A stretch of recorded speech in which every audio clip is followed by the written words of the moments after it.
이번 시간은 지역사회 복지운동의 이해에 대해서 함께 공부하도록 하겠습니다. 강의의 김성철 교수입니다.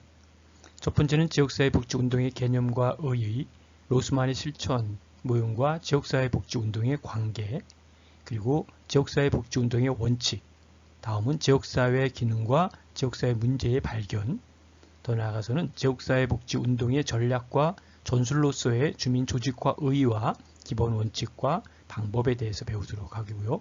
지역사회 운동의 결실로서의 마을 공동체 형성과 한계, 마지막으로 지역사회 복지운동의 과제와 전망에 대해서 함께 공부하는 시간 갖도록 하겠습니다. 지역사회 복지운동의 이해를 위해서 개념적 의의와 지역사회 복지운동의 과정과 절차, 그리고 지역사회 공동체 만들기에 대한 성과와 한계를 이해하고자 합니다. 지역사회는 어떤 것일까요? 지역사회 운동, 지역사회 복지 이렇게 됐을 때 지역사회와 복지와 운동이 연결된 하나의 모습이 지역사회 복지운동이다 이렇게 보면 되겠죠. 주민 공동체 형성과 구축은 지역사회 복지운동의 비전이 되며 주민과 주체형 공동체 마을 만들기는 지역사회 복지운동의 미션이 되고 주민 조직화 추구와 세부적 활동의 전개는 지역사회 복지운동의 실천 전략과 전술이 된다라고 볼 수 있습니다. 지역사회에 대해 지리적 의미보다는 기능적 의미를 보다 강하게 부각한다면 주로 관련되어 있는 사회적 관심 이슈의 긍정적 변화를 제기하는 지역사회 복지운동을 뜻하게 된다라고 볼 수 있습니다.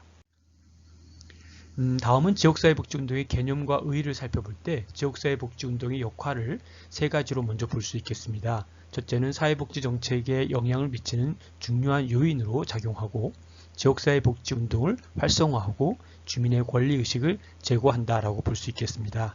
오정수와 유진석 교수님은 지역사회 복지운동이 사회 구성원의 삶의 질을 높이기 위한 목적의식적이고 조직적인 집합적 활동이며 사회복지 수요자뿐만 아니라 사회복지 실무자나 전문가, 넓게는 지역사회 주민이 주체적인 참여와 행동을 통하여 사회복지의 목표 달성을 위해 의도적으로 추진해가는 지역사회 복지 실천이다라고 보았고요. 유동철 교수님은 지역사회 복지운동이란 지역사회 문제를 해결하기 위해 지역사회의 변화 그리고 지역사회의 역량 강화, 다시 말하면 커뮤니티 임파워먼트를 통해 주민의 욕구 충족과 사회 연대의식의 고취와 지역 공동체의 형성이라는 목표로 전개되는 조직적 운동이다라고 보았습니다. 다음은 로스만 실천 모형과 지역사회 복지운동의 관계를 보도록 하겠습니다. 지리적인 지역사회 개발, 이 부분은 로컬 커뮤니티 디벨롭먼트라고 하는 LCD로 볼 수 있는데요. 여기는 사회계획과 사회행동의 세 유형으로 나눌 수 있겠습니다. 다시 말하면 지역사회 복지운동이라는 것은 한 몸으로 분화된 개별 하위 유형이다라고 볼 수 있는 것이죠.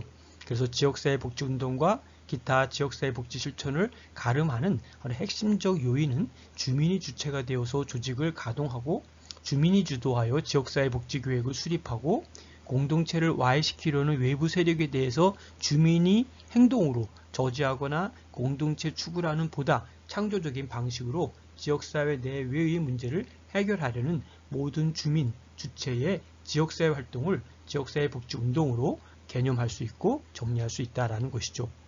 그런 의미에서 어떠한 경우에도 주민이 중심이 되고 주체가 되는 활동 방식이 필수적입니다.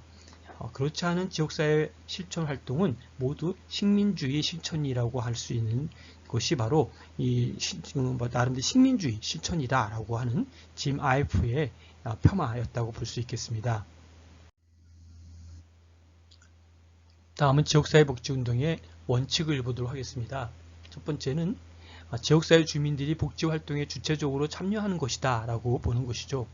두 번째는 지역사회에서 조직화된 주민들이 정치적 영향력과 사회 권리를 확보하는 것이다 라고 보았고요. 세 번째는 지역사회 주민들이 자신의 개별 이해를 공공의 이해와 일치시키도록 공동체 의식을 강화하고 자신의 역량을 높이도록 개입했다라고 하는 것이죠. 네 번째는 지역사회 주민들의 참여가 자신들의 욕구뿐만 아니라 지역사회 전체에 영향을 미칠 수 있도록 제도 등의 제반 환경을 만들어가는 것이다 라고 보았습니다. 지역사회 기능과 지역사회 문제의 발견을 볼 때 지역사회 수준의 환경적 문제의 발견을 위한 생태 체계 이론이 필요하다라고 보았고요. 생태 체계 이론은 인간과 환경은 서로 분리된 것이 아니라 지속적인 상호 교류 과정 안에서 존재하는 하나의 체계로 본다라고 보는 것이죠. 시포리는 바로 이러한 관계를 인간과 물리적, 사회적, 문화적, 환경의 상호 호혜 관계다라고 볼 수 있는 것인데요. 이런 호혜 작용의 과정이고 또 나아가서는 자원의 상호 보충적인 교환 과정으로 이해한다라고 제시하였습니다. 생태체계의 관점에서 인간과는 인간에 대한 낙관적인 시각을 가진다고 볼 수 있는데요. 즉 다시 말하면 현재 인간에 대한 하나의 행동, 인간 행동은 인간과 환경 모두의 상호 이익을 찾는 과정으로 본다는 것이죠. 자, 또 다른 것은 하나의 적합성인데요. 이것은 적합성은 환경과의 적응적인 조화를 이루고자 하는 인간 활동의 노력이다라고 보았던 것이죠. 그리고 생태체계 관점에서는 인간의 개인적 부적응이란 존재하지 않는다라고 보고 있습니다. 그렇다면 지역사회 기능과 지역사회 문제에서 지역사회 기능은 어떤 것일까요? 바로 현대 지역사회의 하위체계라고 볼 수 있는데요. 첫째는 경제제도로서의 생산과 소비와 분배의 기능을 수행하며 교육으로서 사회화의 기능을 담당하고 정치제도로서 사회 통제의 기능을 수행하고 더 나아가서는 종교제도로서 사회 통합의 기능을 수행하며 다섯 번째는 사회복지제도로서 상부상조의 기능을 담당한다라고 볼 수 있습니다. 다음은 지역사회 문제를 볼 수 있는데요. 바로 지역사회의 구성 요소를 둘 수 있는데요. 바로 이런 지역성이라고 하는 부분은 공동체적인 연대감과 더 나아가서는 사회적 상호작용을 볼 수 있겠고요. 지역사회 문제는 그 구성 요소에서 둘 이상이 망가진 지역사회에 있다라고 하는 것이죠. 더 나아가서는 지역사회는 일정한 토지에서 바로 사회적 상호작용을 통해 공동체적인 연대감을 형성해야 순기능하게 된다라고 보는 것이죠. 더 나아가서는 지역사회의 각 기능이 제 기능을 담당하지 못하면 지역사회 전체 혹은 그 하위 체계로서 각종 제도들은 변화가 필요한 클라이언트 체계이자 동시에 표적 체계가 된다라고 볼 수 있습니다.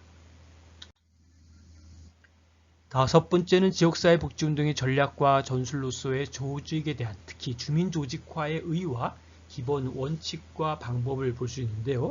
그 첫 번째가 역량에 관한 이론입니다. 임파워먼트죠. 임파워먼트라고 하는 역량 강화는 주민 조직이 성취한 바를 이루기 위한 수단인 동시에 일반인이 힘을 얻을 수 있도록 하는 지역사회 주민 조직의 핵심 목적이다라고 볼 수 있는 것이죠.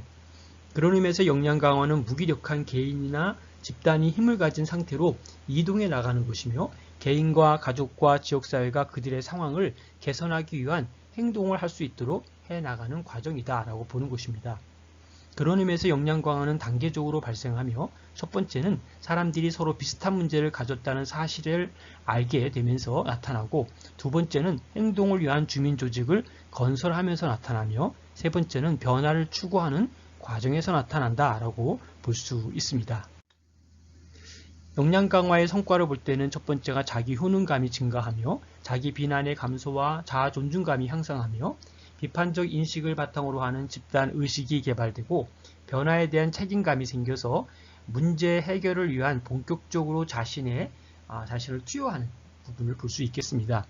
그런 의미에서 지역사회 인파워먼트 차원에서의 지역사회 역량이라고 하는 건 뭐냐라고 할 때 바로 지역사회 수준에서 개인들 간의 응집성이 있는 신뢰관계를 통해서 공동체의 정체성을 형성하고 협동과 참여를 이끄는 힘이다라고 볼 수 있습니다. 자, 그렇다면 주민조직화에 의해서 주민조직화는 무엇일까요?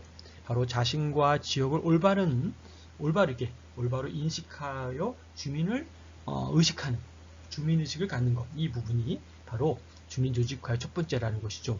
자신과 지역을 올바로 인식하면서 주민의식을 갖는다.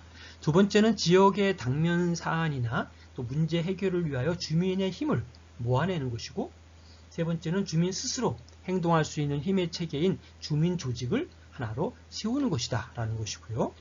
더 나아가서 네 번째는 제세력들과 연대 협력 및 또는 타 주민들과 함께 대중 조직을 건설하는 것이다 라고 볼 수 있습니다.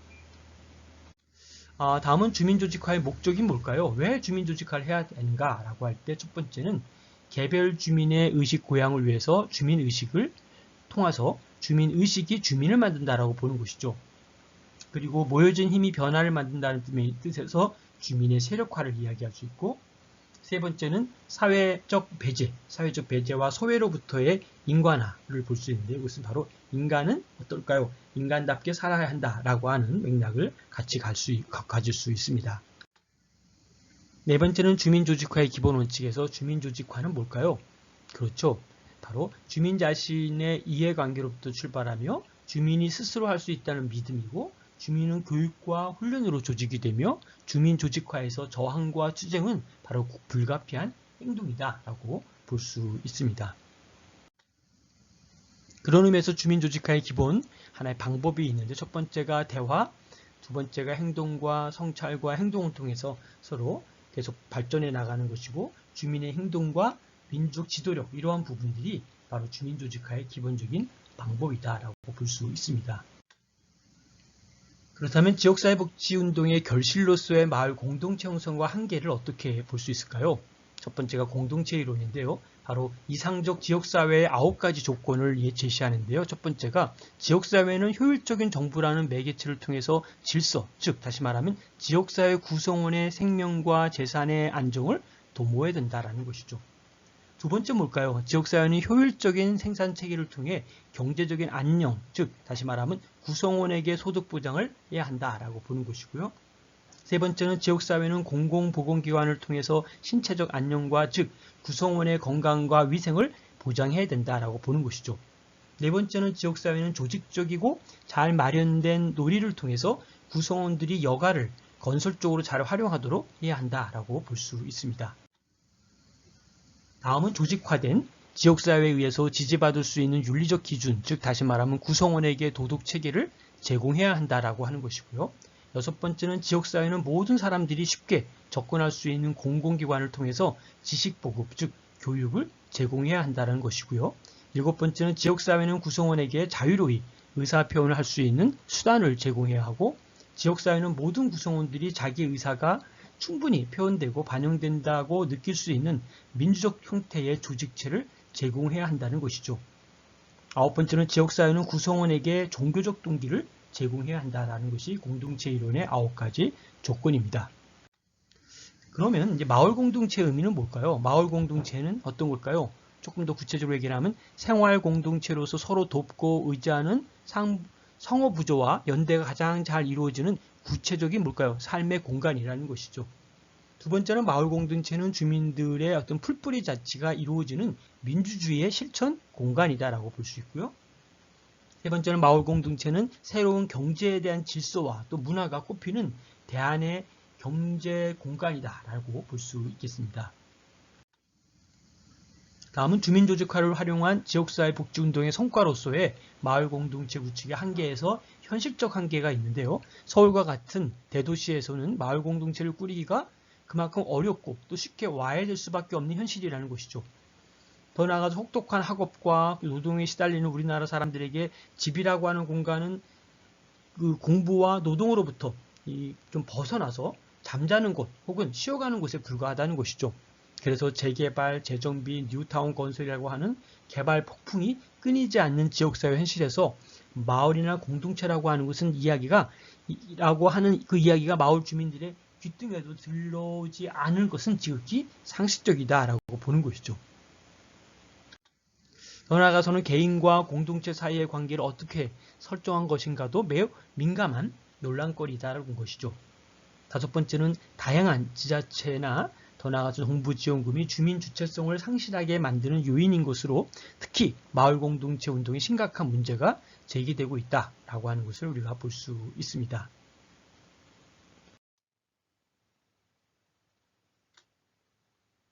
예, 지금까지 경청해 주셔서 감사드리고요. 여러분 질문이나 또 궁금한 사항이 있으시면 카톡으로 연락 주시면 답변 드리도록 하겠습니다. 감사합니다.